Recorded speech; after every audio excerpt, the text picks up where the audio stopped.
Okay, muling bumabalik po si Kuya Ace, Brother Ace and Pastor Ace, no? So guys, part 2 na to.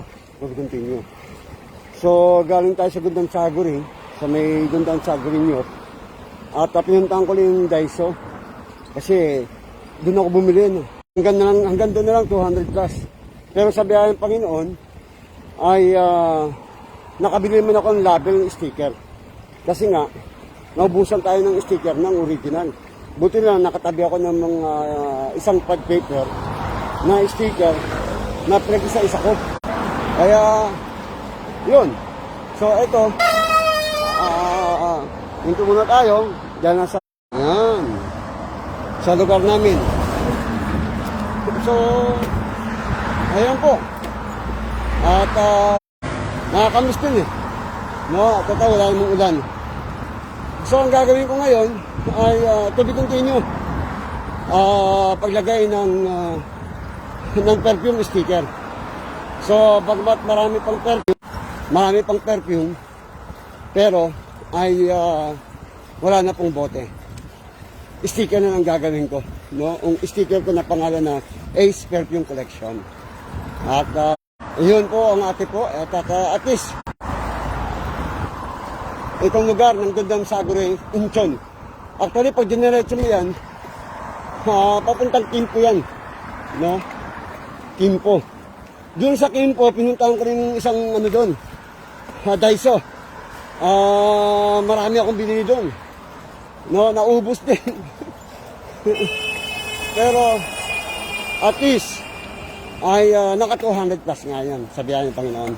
Dahil sa biyaya ng Panginoon, ang ating mga kapatiran ay busy, kaya kailangan hindi ako sumabay sa kusina dahil ang ating mga kapatiran at tutulong din tayo sa preparasyon ng masasarap ng pagkain ng Filipino food na gustong matikman ng ating mga kapatiran na Koreano.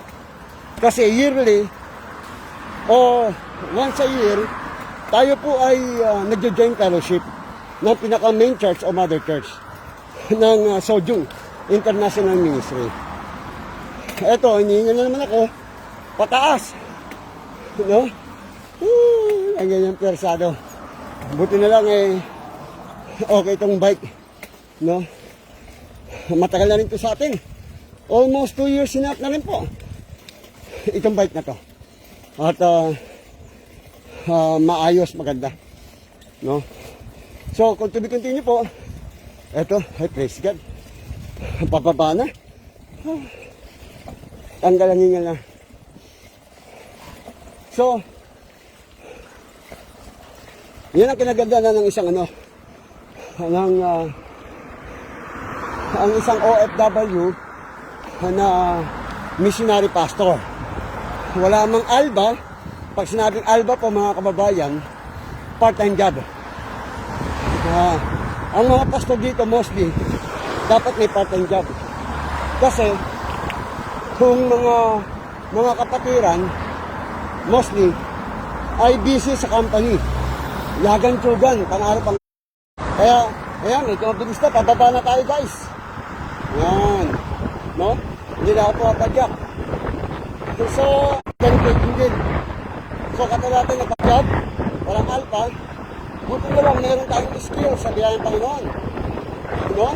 Dahil dito, ay bihira ang chismis.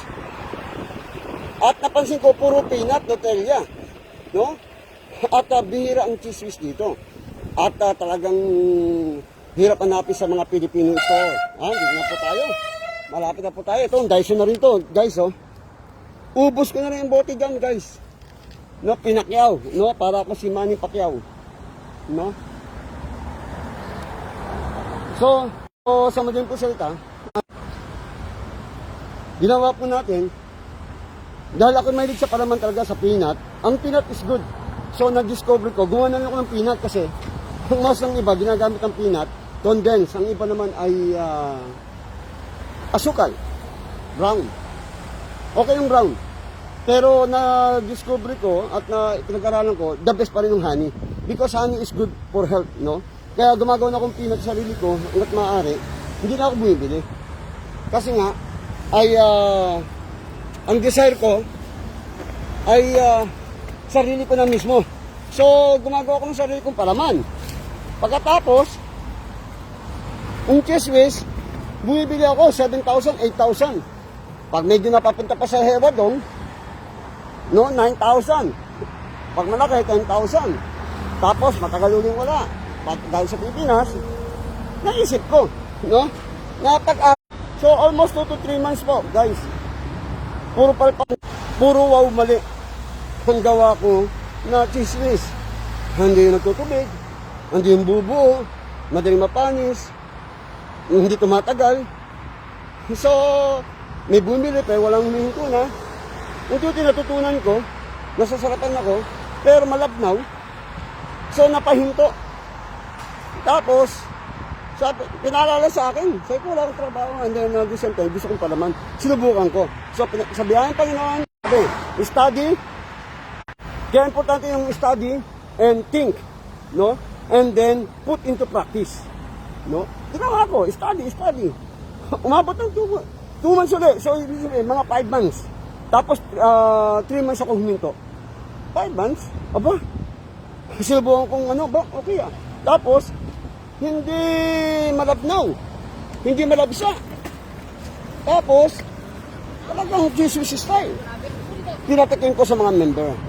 Dito sa church, sa mga OFW member, dito sa Indian Church. Sabi niya, Pastor, masarap pong pagkagawa. Pastor, maayos at tagang pang chismis. So dati gumagawa akong chismis pimientos. Pero ang request, ayaw nilang matamis, kaya nakontrol natin. Ayaw din nila may pimientos, gusto na plain. Hanggang sa bandang uli, umu-order na ang mga member. No? Laging umu-order, tapos yung ibang kapatiran, hanggang sa ngayon, sabi ang Panginoon. So ito ay dahil sa mga kapatiran na nagbigay sa akin ng inspiration, na-inspire ako sa kanila, na-convince nila ako na itong skills, learning, na put into practice, ito ngayon ang nagiging dahilan na kung saan ay pag wala akong trabaho, pag wala akong trabaho, may trabaho. So totoo yung sabi sa Facebook at sa Bible talaga. Money, mauubos. Pag may skill ka, at andun ang skill mo tama, at andun yung risky, pinag-aral mabuti, in-study mo, pinag-pray mo, sinama mo ang Diyos, and then, skill, no result, blessing. So, nagkakaroon ng trabaho. So, sabi ko, Lord, kung ito'y pagpalain mo at pinagpala mo, mas marami ako matutulungan din, mga kapwa ko manggagawa, mga nangangailangan, at pwede kong turuan. O franchise, pwede kang maging livelihood, no? Training, no? Para makatulong at makaturo sa mga OFW o sa mga walang trabaho. So, sa madaling pasalita, guys, gumagawa na akong peanut. Ace peanut, yummy. Ito naman, Ace chismis. Palaman yummy, no? Praise God, no? At ngayon naman, kasi mga props natin, mga visual art, mga tricks, hindi nakita ko, hindi masyadong yan, no? Na-invite ako as a performer. Pero mga bibili, hindi mostly. So, andito na po tayo, malapit na po tayo, pero para ma-idea po kayo, pakita ko lang po na sa inyo, ang main church o na mother church ng SDIM, na kung saan pinagpapastoran namin po ni Pastor Jad. Ano? Pakita po sa inyo. Yan po. Ang kilagadan yan, tagang malaki. Meron ng apartment, may school pa, no? May school na, may apartment pa, may gym pa, kompleto lahat, guys. Itong SDIM Indian Church. Ayan po, guys, no? Para ma-idea po kayo. Ayan. Diyan po tayo ngayon, under. At sabihan Panginoon si Pastor Jad, Pastor Henry, Pastor Jesse, silang ginamit ng Diyos na tayo po ay tinawag ng Diyos dito sa SDIM. Nagsimula po tayo dito ay May 23. So, 2 years higit na po ako. No? So, ayan po. Ayan. Malapit na tayo. Ayan. So, ito mismo nga siya, malaking church na, pero may mga skill pa, oh. O, mga battery. Binabayaran din yan.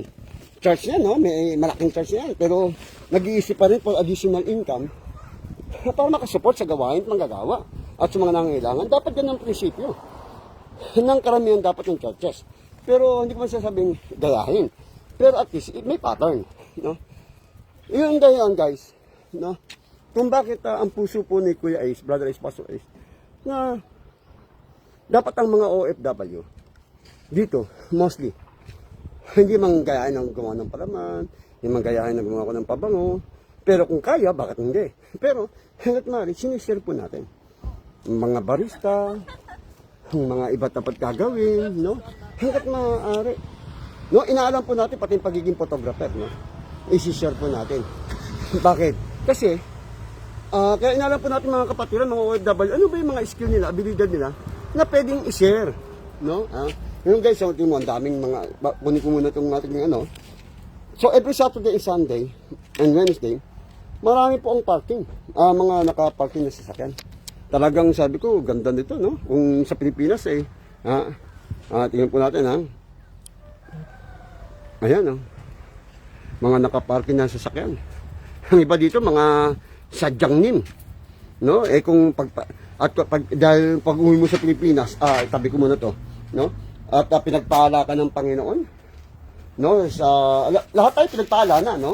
Pero ibig sabihin, yung realidad na hawak mo na dito nga ay sadyang nim, at ikaw ay may skill, binigyan ka ng Diyos ng pagkakataon na chances, oportunidad. Aba, pag uwi mo sa Pilipinas, dito sadyang nim. Sa Pilipinas, sinadyang nim. Ang galing. Sinadya ba? No? Sinadya ng Panginoon na maging isang owner. At mga mahal mo sa buhay, maging manager. No? Matutulungan yung mga member na walang trabaho. Kaysa nakatunganga. So, bigyan mo sila mga part-time job. No? So, sa madaling pasalita, guys, ang OFW, napakahalaga na matuto. Anyang sayo. No? So, ito po yan, no? Bukas na po yan. No? Bilib ako sa mga Korean dito. Tagang gumasos. Ang dami namin ditong, poster, banner. Ayan, guys, oh. Anya. Kasamida. Ayan, no? Yan, Pilcor. One Heart. Are you going out for lunch? Yan. Huh? No? So, bukas na po yan. Special events po yan, guys. Yan, no? Pagdating ko sa loob, pinasyal ako. Third floor, second floor, first floor. Ang daming poster, no? Ng Philippines sa Korean na One Heart sa table tennis tournament. At the same time, mga nakapaskil din doon ng aking palaman sa kapabango. At willing sila ang magbabantay, magbebenta. No? Sa biyaya ng Panginoon. Kasi nalaman nila, may skills po tayo. So, pag nalaman may skills ka, at natikman din nila yung palaman. Tapos nalaman nila yung pabango natin, talagang imported, no? Kasi galing Korea nga, at talagang lasting 4 to 6 hours. Nag-usap. Ito yung church ng SJ Incheon. Ito, papalitan na po natin itong posto na ito. 2 years pa to eh. So, kailangan mapalitan na yan, no? Marumi na. Buti na ang napansin ko. Kailangan ng bahay dalangin ng Panginoon, pagandahin, ayusin. Yung pera, gamitin at ayusin, gastusan. God ang Diyos naman nagpo-provide. Yun sabi pa nga, God will provide, God will supply. So ito yung kapaligiran, bundok siya, no? Nasa gitna kami. Thank you for watching, my beloved Judah from Saudi Arabia. Ano? Thank you for watching, Nak. Saludo ko sa iyo, dahil kayo isang OFW. Ayun siya. So, yan guys, no? So, dito na po ako sa church. Papasok na po tayo. No? So, saludo po tayo. No? Saludo po tayo dun sa sa mga Korean na tumulong. Ayan, pasok na po tayo sa church. Ayan, no? So, ipasok ko muna kayo. Kalilinis ko lang sa kitchen. Ayan, no? Ayan, katapos ko lang. Magluto kanina. Tinapos na natin, guys. Ito yung sa church. Sa biyaya ng Panginoon, mga kapatiran, ang naging dahilan, ginamit ng Diyos at pinapaayos ng Diyos. At ang mga kapatiran ay sumusunod sa pastor dahil they love God, they love the pastor. Very supportive sila. Pag sinabi ng pastor, at alam naman ng tama at mabuti, gawin. No, mismo ang pastor ay sumusunod din. No? Yun sabi, maging masunurin ang bawat isa. Pastor man, member, leaders, worker, newcomers. Kapag kinubik ng Diyos, sigurado, sureball, susunod yan. And obedience, result blessing. Disobedience result curse, sumpa. No, o palo. Imbis na grace, disgrace. No? Kaya napaka-importante. Mahirap sumunod. Lalo na pag alam mong parang hindi mo kaya. Pero dahil sa tulong ng Diyos at conviction ng Panginoon, pinapagawa ng Diyos, malakas ang conviction ng Panginoon, nagagawa natin. Maski mahirap, giving sacrifice. No? At yun. Ito, minsan meron kaming dark. Pag mga kapatid ng mga naghihintay ng schedule, ng time sa worship service, nagda-dark muna sila. Tapos papagandahin pa yan kasi malapit na pong December. Itong aming pinaka-photo booth. No, tagang as a pastor, as a member dito, mga Christian dito, mga members natin, leaders, workers, very creative sila. No, ganyan, no, gandang ginawa nila, SGIM, no? No, ating mga kapatiran, pag nagkakaisa sila. Paano pagandahin ang bahay dalanginan? No? So, ito yung office ng church, ng pastor. So, dito tayo nag-o-office, guys. No? Pasan po natin. Ito, medyo ano pa nga ako eh. Ang aking office. Medyo ano pa. Ayan, konti na lang. Ito yung sabi sa inyo, guys, no? Konti na lang ang bote. Kasi naubusan na nga ang Daiso, nakatatlong Daiso ako. Pumunta ulit akong Daiso, pinuntahan ko, wala pa rin. So, ito nga, no? Gumagawa na nga po tayo ng libro. Ang mga gustong paggawa dyan ng compilation, ng book. Ito, sabihan ng Panginoon, no? Tatapusin ito, pagandahin natin to. No? Yan, no? I promote. Mga gustong paggawa. No? May mga chords na yan. Pwede na kayo mag-gitara, mag-play. O, ito yung mga props natin. No? Kapag naimbitahan ako maging isang performer, evangelist, o storyteller, illustration, gumagamit ako ng illustrasyon. Ito yung mga perfume po natin, guys. Almost 4 days natin nagawa. Ano, ito, Miss Jor. Ito, Channel 5. May Channel 5 pala. No, Candy Blossom. Yan, pinapakita ko po sa inyo, no? Victoria's Secret. Yan, no? Yan. No, Coco Channel. No? No, Adventist Creed. Vanilla. No, Mon Pares. Bulgari Petets. No? Marami po yan, guys. No, Calvin Klein. CK, no? Ayan. So, marami po yan mga pangalan na yan. Yan, mga. Ganyan kadami, 200 plus na po yan. No, ito pa yung iba, natimplado na. Wala na nga ng bote. Kaya ano. Tapos mga gustong mga klasang bote, ito po yon. Mas mahal po siya. Kasi ito po, guys, 3,000 lang, ganyan kala. 20 ml. Itong 30 ml, 5,000. No? Ito, Bulgari Petets yan. Number 1 binibili sa akin. Lalo din sa container. Last week, may order sa akin. Pag pumasok daw ako, namoy yan, gusto niya. Bulgari daw gusto niya. No? So, nagbibigay din po tayo. No? May mga giveaway din po tayo. Freebies. So, kapag gusto nyo ng class, ito, class po talaga. Tagang bote po ito.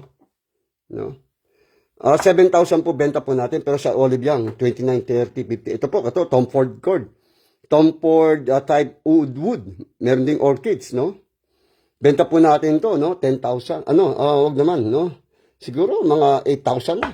Kasi 2,500 yung bote na yan, eh. Class kasi yan, eh. Pero kung gusto nyo pang masa, abot kamay, abot bulsa, yan, Daiso kayo. No? Kaya sa mga gustong umorder dyan, magpa-tekbe. Marami po, may previous po kayo. Pag umorder po kayo, umabot ng 50,000 to 100,000 won, marami na po yan. Pwede nyo po ibenta, bigyan kayo ng previous. No? Maski pangalan nyo ang ilagay ninyo, no problem po. Maski tanggalin nyo ang pangalan ko ng APC. Ang ibig sabihin APC, Ace Perfume Collection. No? So, maski sa Chiswis, no? Kung naghanap po kayo, meron po kayong tindahan, tanggalin na pala natin. Nasaan akong may sombrero, no? So, sa mga din po salita, ito, medyo ano po tayo.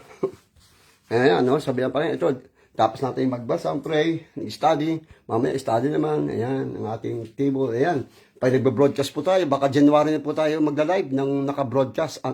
No? Naminis ko nang gamitin to, guys. Itong B8 sound card, no? So, ayan po. Ang daming trophy ng office. Sabihan ng Panginoon ng mga yan, natin mga picture. Pinapasal ko lang po sa office ng Panginoon, no? Na pinagkatawalan po sa atin na ang mga member po ang nag-support sa atin dito. So, yun. At sabihan po ng Panginoon mga guys, no? Ay kakain muna tayo tapos gagawa na uli ako ng pabango. Kaya matapos to kasi mamaya darating po sila. Ako naman maglalaro ako ng ping pong. Kasi number 1, yung pingpong sa akin, table tennis. Tapos ito, pag maaga dumating mga newcomers, mga members, visitor, so, ibigay ko sila mga Scrabble, mga games of the general, chess, Google, no? Para malibang sila, no? Kasi dito, creative po tayo. As a Christian, as a pastor, hanggat maaari, ay be creative, no? Para hindi sila naboboard habang hinihintay nila yung tamang oras ng worship service, no? So, minsan pa muli, naway nakapagbigay ng konting information ang ating buhay OFW lifestyle, naging busy until now. At mamaya, ang ating mga kapatiran, busy until tomorrow. Nagkakaisa sila. Magiging pagpapala sila sa mga Korean ng ating mga kapatiran. Kasi mga Korean mismo, gagastos. Nakikita ko yung mga amount na sinasabi ng gagastusin nila para i-share din sa mga Pilipino at sa mga atin. Kami rin. No? Because we are one. Sa biyaya ng Panginoon. No? Lahat ito yung nagagawa natin sa tulong ng Panginoon for God's glory. Tandaan po natin, mas maganda yung nagsasakripisyo ko, napapagod ka, nagiging meaningful. Iyan po ang sikreto. Meron po tayong treasure in heaven na hindi na makukuha ng mundo. Kung paano nag-iipon tayo ng kayamanan sa lupa, nagpapakayaman sa lupa, dapat magpakayaman din tayo sa langit. Sa panong paraan? Sa paglingkod sa Diyos, sa paggawa ng mabuti, sa pagsasacrifice, sa pagsunod sa kalooban ng Diyos, kung anong pinapagawa ng Diyos sa iglesia, sa mga tao, o sa mga nangangailangan para sa kanyang paglingkod sa Kanya. So, minsan pa muli, saludo po ko sa inyo lahat. Sa inyo pong lagi nakantabay. Thank you for 2,000 view o 2 million view. No, joke lang. No? I hope so. No? Okay. So maraming salamat. Tandaan po natin, ang buhay ay talagang magiging meaningful of life. Maski may pagsubok, problema suliranin, pag kasama mo ang Diyos, kasama natin ang Diyos, at lagi kong sinasabi sa church dito, mas isa iba sa pag-broadcast. Wherever we go, whatever we do, kahit ano man natin gawin, huwag natin kakalimutan ang Diyos. At huwag natin kakalimutan ang salita ng Diyos. At pag pinala sa atin ng Diyos, tuloy natin sa Panginoon, Lord, help us put into practice application. That is wisdom. Remember, knowledge, it is information. Nagkakaroon kang kalaman. Mga idea, suggestion, pag-aaral, isa information. Pero, importante ang understanding.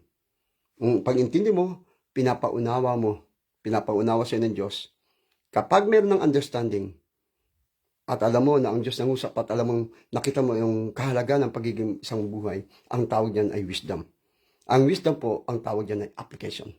Put into practice sa biyaya ng Panginoon. Naway nakapagbigay paaralan, nakapagbigay po ng aral, nakapagbigay po ng inspirasyon sa bawat isa.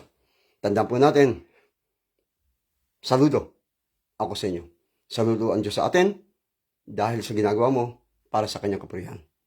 By the power of the Holy Spirit, by the help of God, we can do nothing without God. God bless you. Bye-bye. Saludo. Ang muli ako sa iyo.